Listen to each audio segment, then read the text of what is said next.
Yo, what's going on, my VVOGs, my Omi homies, my fellow master collectors, and everybody else on YouTube? It's your bromy, the Gale, back at it again with another VV video.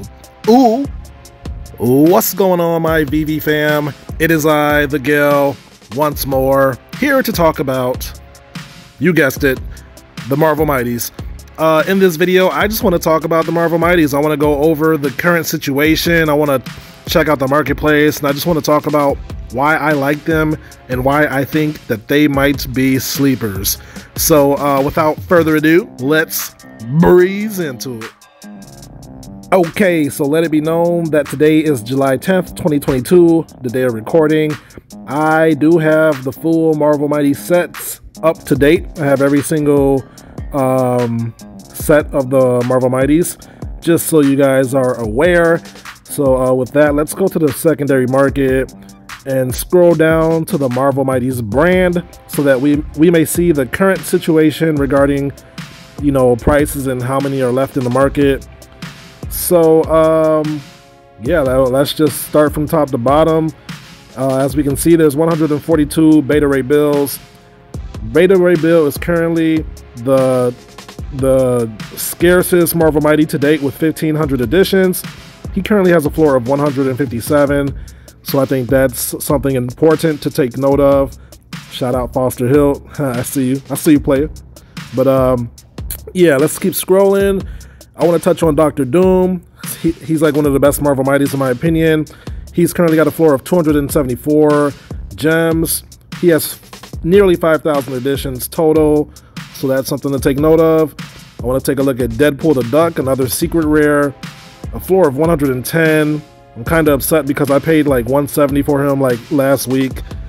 Check that out right there. Yeah, I paid 170. He's currently 110. Could have saved 60 gems, but anyway, there's only 1,983 editions of him. And let's check out a few more real quick. Let's see what I want to look at. Green Goblin, he's one of the better looking Marvel Mighties as well. A floor of 166 gems. There's 3,333 editions of him. And real quick, I want to take a look at Jane Foster as well, because she has a floor of 17 gems basically, and there is only 4,000 editions. So compared to the Green Goblin 333 editions, that's a kind of an interesting thing to take note of. You know, I don't know if Jane's undervalued compared to the edition size or what. So just something I thought was interesting there. Let's take a look at Odin. He's one of the better looking Marvel Mighties with a floor of 67 gems. He has an edition size of 2,500, and there's only 180 left in the marketplace. And let's just scroll down. Red Skull, 63 left in the marketplace. Spider-Man 2099, an interesting piece. There's 79 in the marketplace. He has a floor of 465 gems and 2,099 editions. Let's keep scrolling so that we can get all of them on record. All right, let's take a look at Captain America real quick, since he's like the first Marvel Mighty. 28 gems, holding kind of strong actually. 156 in the market, and he has an edition size of 28,888. I think that's like one of the highest edition sizes for the Marvel Mighty. So yeah, I think that should be put a pin in that too. 28,000 editions, right? All right, so I think we kind of have an idea of the Marvel Mighty situation.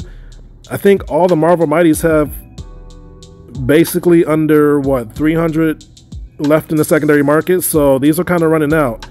So yeah, the window of opportunity is closing with these, I do believe. So with that, let us move on to the next topic.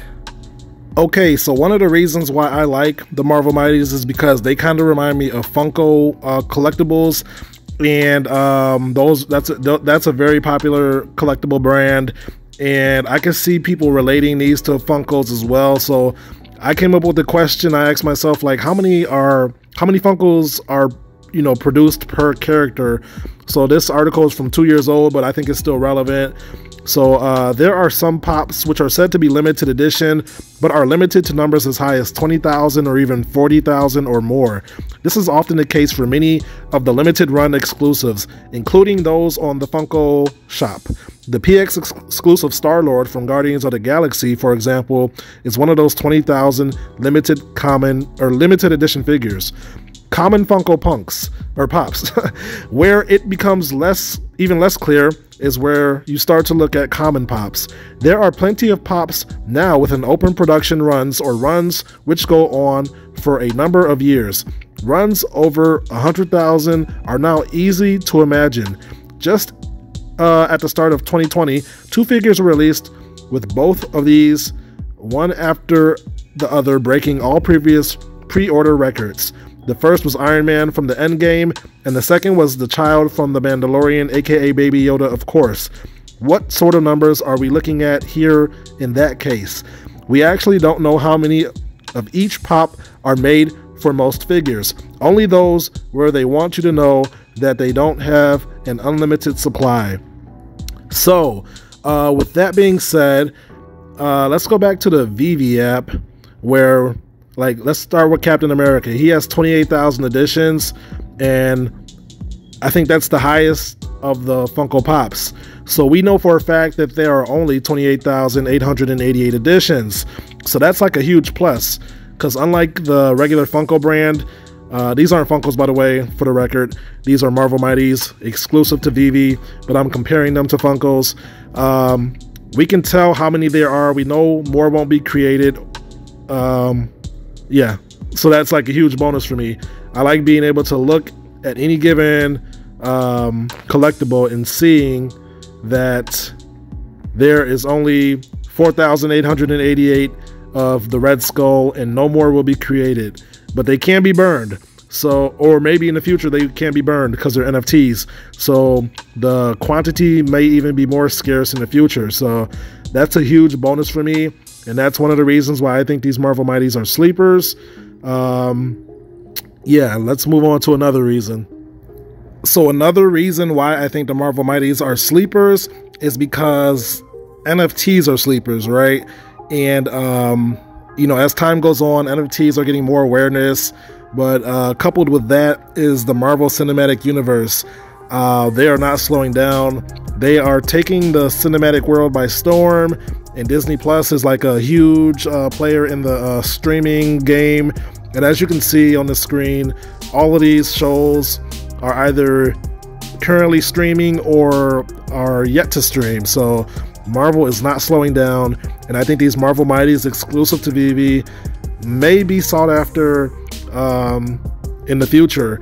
Like, there's an unlimited cast of characters that these Mighties can, you know, produce, or that they can put into the Marvel Mighty format. And yeah, I mean, I am Groot. You know, we haven't seen too many Marvel Zombies yet. We haven't seen, you know, you got your Love and Thunder just dropped. You got your Secret Invasion. You got What If. You know, we can get some What If Mighties. That would be pretty cool as well. Seeing different combinations like T'Challa, Star-Lord, for example. The Eternals dropped. We haven't seen Shang-Chi. We probably won't see him. We can get Blade Marvel Mighties, She-Hulk, and not to mention the X-Men. If we get Wolverine, I mean, that'll be huge by itself. Nightcrawler Marvel Mighties. You get the idea. Marvel isn't slowing down, so I think the Mighties could be current sleepers, especially the first, the Marvel Mighties that are currently on the app. Yeah, we haven't even seen Hawkeye. A Hawkeye Mighty, that would be cool. Iron Man, yeah, Marvel is huge, and you get the idea. So let's move on to another point. Okay, so another reason why I'm just a fan of the Marvel Mighties, and I think they could be one of the Veve's biggest sleepers, is because a lot of these characters are first appearance on Veve and on the blockchain. Beta Ray Bill, you know, Bucky Barnes, The Thing, Odin, you name it. Just about every Marvel Mighty, just about, is a first appearance on the blockchain. They have a lot going for them if you care about that kind of thing. And the fact that they're also Veve exclusive, you can only get these on Veve. That's, I mean, like, there's so many you know, there's so much potential for these Marvel Mighties, and not to mention that they're kid friendly. They look like something kids would be into. Like, these are basically all ages. You know, you got grown men collecting Marvel Mighties such as myself, and then you got kids who like to take pictures and play with these. So they work on so many levels. And look at all these Marvels we have so far, and this isn't even like a tenth of the Marvel characters, right? So, I mean, it's a lot of potential. They got a lot going for them. What else is there? You know, we got Miles Morales still to come. We could probably get a Miles Morales Marvel Mighty. Who else? Moon Knight. I know we got Moon Knight on Veve already, but you know, you got the Young Avengers coming up. You got Phase 5 of the Marvel Cinematic Universe coming out. There's too much potential with these Mighties, and don't let these things get actually gamified. If they actually gamify these Mighties and you haven't stacked them, you're going to be mad that you didn't stack these. I'm not saying that they are coming out with gamification. I actually don't think they are. I just don't see it. Maybe it's too early to say, but I just don't see it right now. Not for at least a couple of years, but yeah, if they happen to gamify these Marvel Mighties ahead of time, these things are going to shoot through the roof. And so with that being said, I do think the Marvel Mighties are one of the most stackable items on Veve. Huge brand, you know what I'm saying? Huge characters. Mr. Fantastic goes way back, what, like 1970s, maybe 1960s. You know, he's one of the first Marvel heroes, the first Marvel family. It's a lot going on here. Mrs. Invisible, or Mrs. Fantastic, the Invisible Girl. She's like Marvel's first heroine. And she's actually one of the only animated Marvel Mighties too, so she's possibly a sleeper actually. But anyway, there's too many reasons for the Marvel Mighties than there are against the Marvel Mighties. So with that being said, that's why I've dedicated myself to becoming a Marvel Mighties master collector. No matter what comes out, I do plan on completing the set. And as of now, only 1,500 people in the world will ever be able to have all the Marvel Mighties on Veve, because Beta Ray Bill right here, he is only 1,500 editions. So maximum, only 1,500 people will ever be able to complete all Marvel Mighty sets. And some people have multiple Beta Ray Bills, so it's even less than that. So I think that's all I have to say about the Marvel Mighties. You know, yeah, so let us move on. And that's the video, my friends. If you made it this far, thank you for watching. If you learned something or enjoyed the content, feel free to drop a like on the video and consider subscribing for more Veve content like this. So yeah, I just wanted to get my thoughts out on the Marvel Mighties for the record at this point in time. I'll be curious to see the future of the Marvel Mighties. We got San Diego Comic-Con on July 21st, and I wouldn't be surprised if they dropped another Marvel Mighties drop. Hopefully, possibly Black Panther drop. That'd be awesome. But yeah, I mean, just wanted to get my thoughts on the Mighties. I think they're really cool. And who knows? Time will tell. But yeah. With that being said, I am not a financial advisor. Nothing I say ever is financial advice, because I am learning just like you guys. I am just your friendly neighborhood genius. Sharing his thoughts and opinions on this awesome app known as Veve. So take everything that you hear from me with a grain of salt, because things could change. And with that, thank you again for watching, and I will catch you guys in my next video. Until then, peace out and huddle strong, and be like water, stay liquid. Later.